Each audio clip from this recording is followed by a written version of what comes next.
ملک سے باہر جاتے ہیں، تو یہ سب کچھ سوال بنتا ہے، اور سوال ان سے بنتا ہے کہ آپ نے 75 سال اس ملک کے ساتھ کیا کیا؟ کیا یہ ہندوستان آج ہم سے زمین اور آسمان کا فرق پڑ گیا؟ ہندوستان آج سپر پاور بن گیا ہے۔ وہ بنگلہ دیش جہاں 2 وقت کی روٹی نہیں ہوتی تھی، وہاں پر ترقی اور خوشحالی آ گئی۔ یہ وہ افغانستان جو جنگوں میں لٹ اور تباہ ہو چکا تھا، آج افغانستان کی حالات ہم سے بہتر ہے۔ وہاں پر ڈالر سستا ہے، وہاں پر مہنگائی کم ہے۔ تو مجرم کون ہوا؟ اگر یہ ملک کے ہمدرد ہوتے، کیونکہ پارٹیوں کا پروگرام وفاق سے آتا ہے، پارٹی لیڈر فیصلے کرتا ہے، پالیسیز وہ دیتا ہے، اگر وہ صحیح پالیسیز بنائیں، ملک کی خاطر کام کریں، تو یہ ملک بہترین اور خوبصورت ملک ہے۔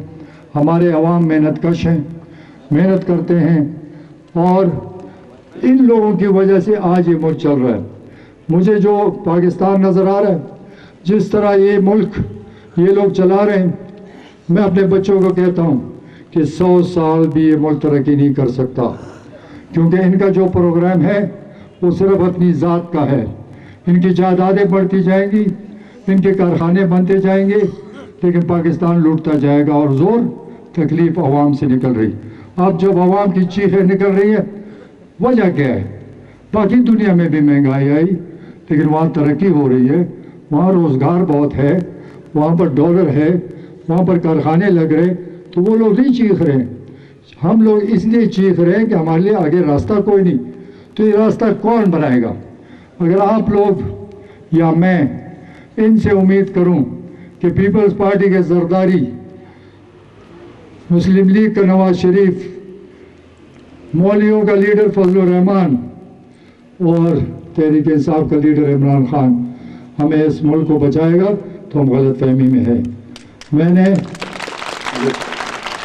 جناب پرویز خٹک صاحب، جناب پرویز خٹک صاحب، جناب محمود خان صاحب، جناب حاجی غلام محمد صاحب، میں چاہتا ہوں، میری یہ دل کی مجھے تکلیف ہے، مجھے اس ملک میں ترقی نظر آ رہی ہے، میں اس ملک میں خوشحالی دیکھ رہا ہوں، لیکن ان کا پروگرام نہیں ہے نا۔ اگر ان کے پاس کوئی پروگرام ہوتا، میں پالیسیز دیتے کہ کیسے ملک کے قرضے اتریں گے، کیسے کارخانے لگیں گے، کیسے روزگار آئے گا، کیسے اس ملک میں خوشحالی آئے گی، تو میں بھی ان کے ساتھ کھڑا رہتا۔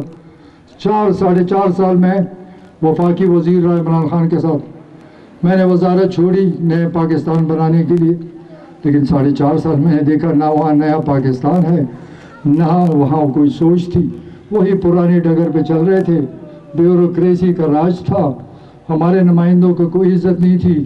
یہ اپنے ایم این اے جو یہاں صوبے میں ہیں، یہاں ان سے ذرا پوچھیں آپ کو کبھی عزت ملی؟ عمران خان نے کبھی آپ کو گھاس ڈالا؟ ایوی شور مچا رہے ہیں کہ ان کا اپنا ووٹ نہیں ہے، وہ سمجھتے ہیں کہ پی ٹی آئی کے ذریعے جیتیں گے۔ تو میں اس لیے پارٹی چھوڑی کہ مجھے وہ نیا پاکستان نظر نہیں آ رہا۔ میں اپنے پی ٹی آئی کے دوستوں کو کہتا ہوں کہ یہ ایک کہانی تھی، اور یہ کہانی ختم نہیں ہونے والی تھی۔ تو میں ان کو کہتا ہوں کہ غلط فہمی میں مت رہو، یہ چیز آگے چلنے والی نہیں ہے۔